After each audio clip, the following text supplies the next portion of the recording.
Okay, so dahil tayo ay naka-online ngayon, naka-online eh, hindi, ibig sabihin na yun, naka, naka-clock in tayo sa trabaho. So, nagtatrabaho tayo ngayon. Pero medyo slow, kaya meron tayong time na umpisahan to paunti-unti. Dahil anytime, pwedeng mag-ring ang aking telepono. So, gusto ko lang ipwesto ito kung saan maganda ipwesto. Pero kung napanood niyo yung video last time o last year nung ginawa ko tong maliit na pond na to. But so i-expand natin ng konti lang para lang medyo lagyan pa ng konting borloloy, yung medyo additional feature, di ba? More natural looking. Alright, so tingnan natin kung anong pwede nating gawin dito ngayon. So umpisahan natin, tanggalin lang natin itong mga, clear out lang natin yung mga bato na yan. Hindi naman tayo naka work gear dahil pwede tayong ma-interrupt sa ating gagawin. So paunti-unti lang.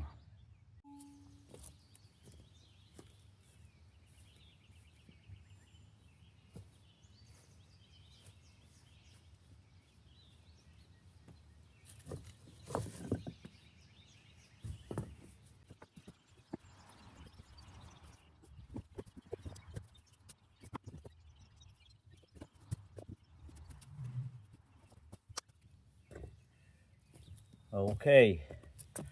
So dyan natin ipoporma itong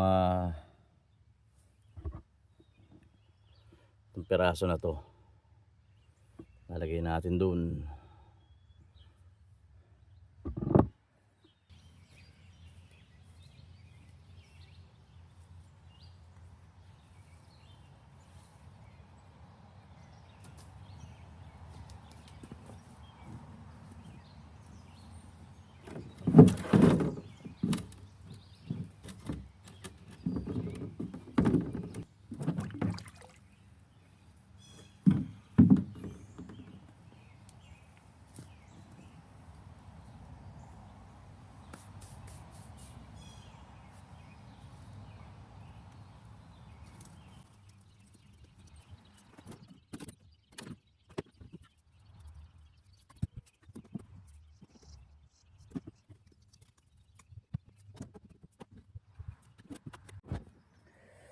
Okay, so ayan, naipwesto na natin tong unang tier ng waterfall natin. Ngayon, lalagay naman natin doon sa parte na yan yung susunod na tier. Ito. Yan.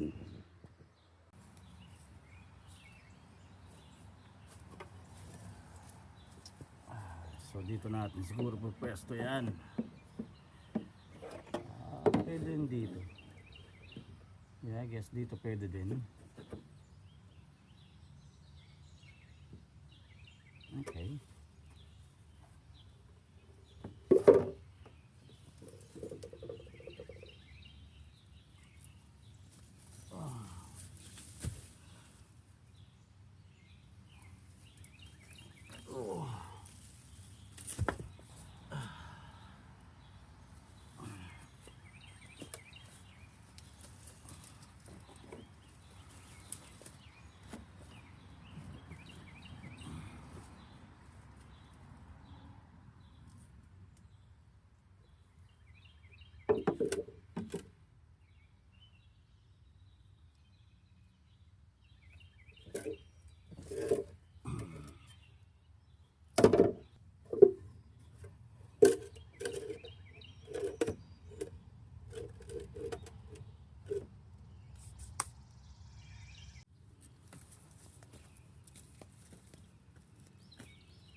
Okay, so connecta na natin yung hose doon sa first waterfall, saka dito sa motor. So testingin lang natin, okay? Titingnan natin kung anong itsura, kung ito ba ay pasado or a redo. Pag natin yan, makikita natin ngayon. Makikita rin natin kung may leak doon sa likod. Yun. So far so good.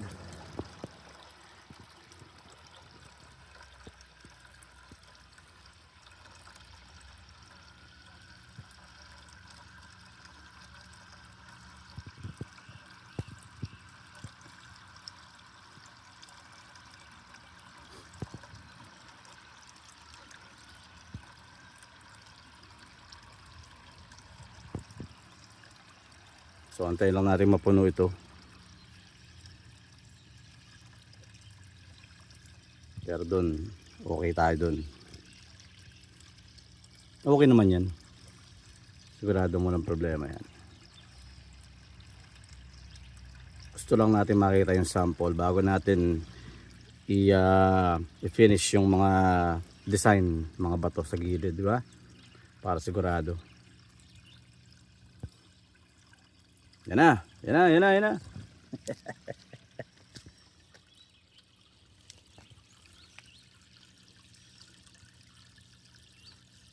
Yon. Ayos. Alright. Alright, so ito na ang ating progress sa ating mini pond, the waterfall. Binago ko yung pwesto, kanina nando doon, kaso masyadong mababa. Hindi mo maririnig yung tubig, kaya tinaas ko ng konti para at least nadidinig mo yung bagsak ng tubig.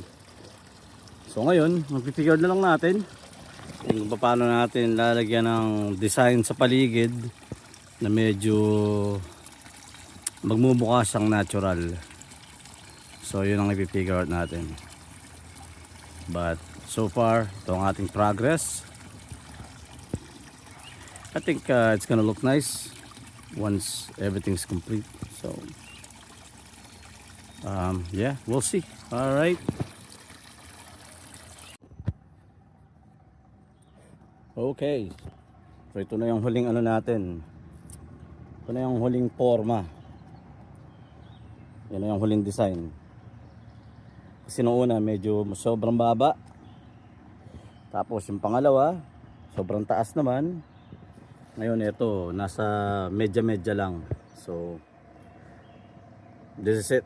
Ito na yung huling forma. Tapos lalagyan na natin yung mga bato dyan sa gilid. So ayan, konti na lang. Malapit na matapos. Lalagyan na natin yung mga sa gilid. So tatakpan na lang natin yun para hindi kita yung plastic. And yeah. So yung side na lang na yun. Tapos yun nga. And that's it. That'll be done. Okay. Ito na ang ating finished product. Yan.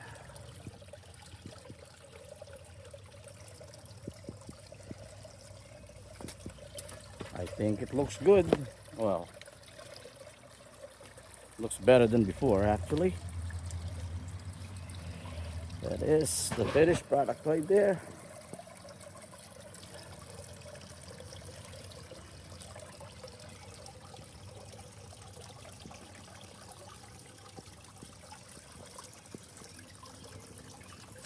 So tinakpan na din natin yung pinaka hose niya.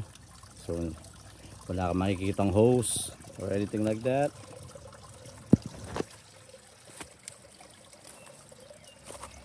Alas nasisilipin mo dito sa likod. Pero tatakpan pa rin natin yan. Lalagyan pa natin ng maski hindi na siguro. But that's it.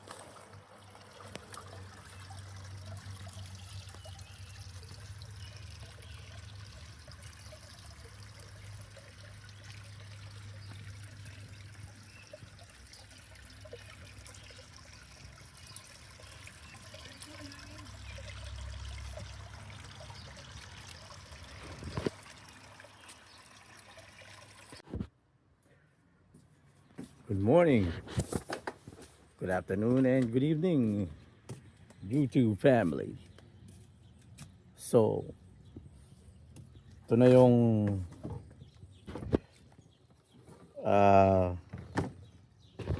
ating pond o mini pond o grotto. Pilipinas grotto ang tawag pag maliit, di ba? I don't know. Oh, mini pond. Anyways. So ito na ang ating final configuration ng ating pond. Yan. So lagyan natin ang mga halaman, mga water plants. Naglagay din tayo dyan ng mga parang seagrass sa gilid-gilid. So yan na siya. Yan ang ating mini waterfall.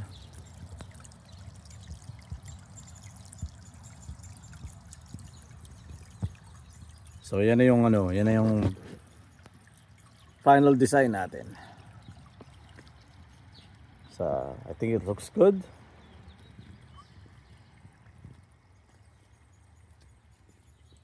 Natin dito sa gilid.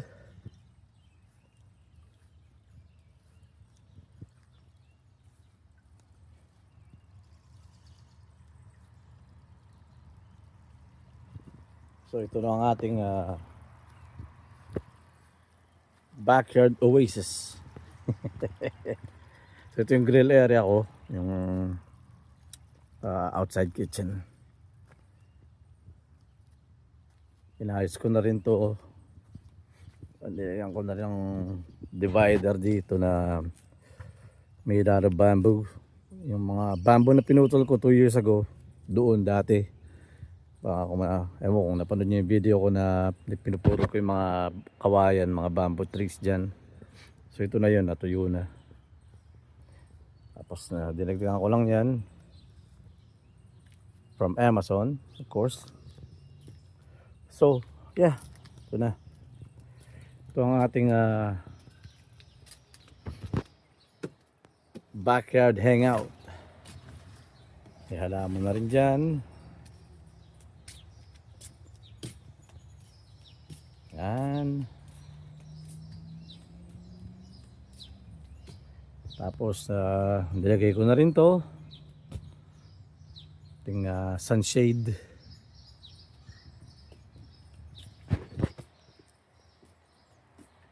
And of course yung ating sunroom. Ang ating sunroom. Yan. Lagyan natin mga halaman dito. Halaman doon. Another bamboo. Yan. Doon, gumagapang na yan. Monstera. Malaki yan, gumagapang. So, lalaki pa ng husto yan. So, ito ang ating update sa ating outdoor project. Itong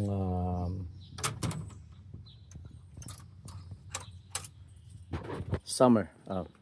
Spring pa rin pala, hindi pa pala summer. So, but baka hindi pa rin final yung design na yan. Baka i-extend ko pa ng konti dahil hindi tayo mapakali. Siyempre kailangan lagi may binabago. Baka i-extend ko dito. Lalagyan natin ng waterfall pababa doon. So that's the plan. Tingnan natin kung matutuloy. Pero for now, yan na siya. Okay? Nagdagay din tayo ng mga solar lights na na parang torch light. So sa gabi maganda yan pag nakita niyo sa gabi. Which halaman pa doon. Baka mamayang gabi kuha na natin ng video para may mga makita niyo mga ilaw, di ba?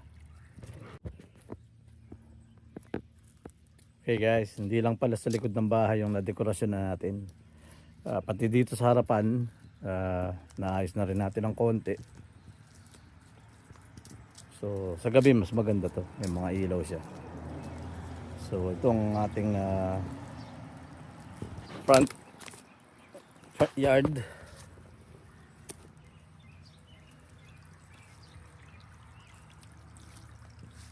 Meron tayong many water fountains sa ating bird bath.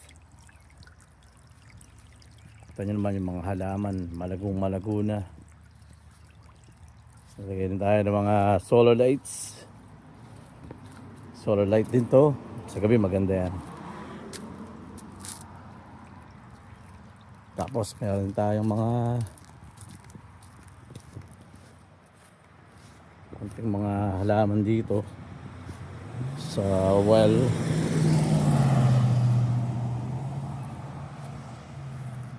Yung mga birdhouse na pinrent ko. Yan. 3D printer. Kaso walang tumingin ng ibon eh. Yan. Alright, so yan ang update.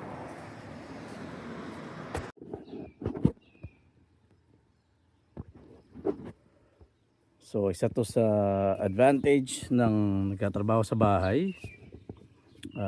Pag magandang panahon katulad ngayon, pwede ka lang mag-hangout sa likod bahay habang nag-aantay ng tawag, and at the same time nai-enjoy mo yung sarili mong kapaligiran, di ba? And that's the beauty of work from home, obviously.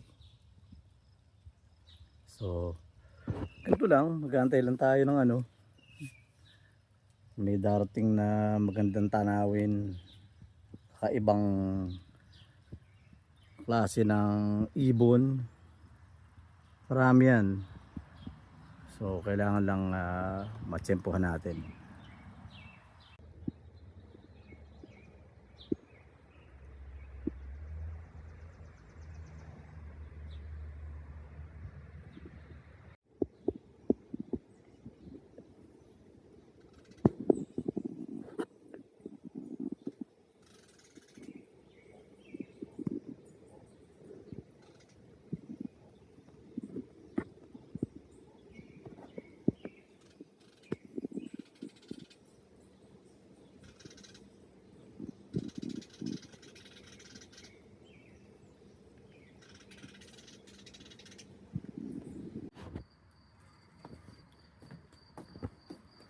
Okay, so it's night time and it's dark.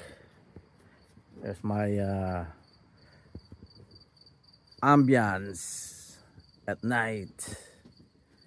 Check this out.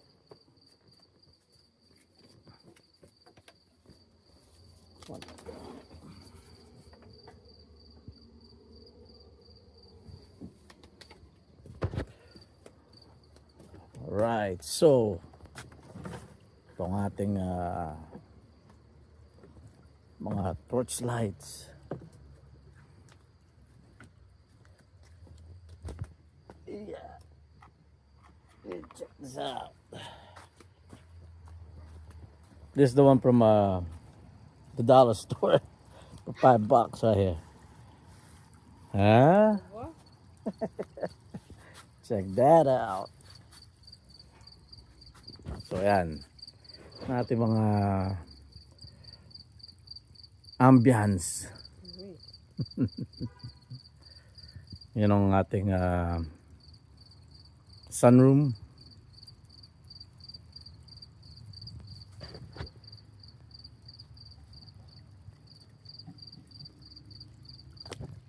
Yan.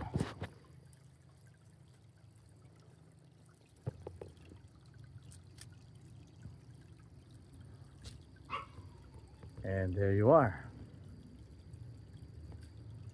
Right, babe? Yes.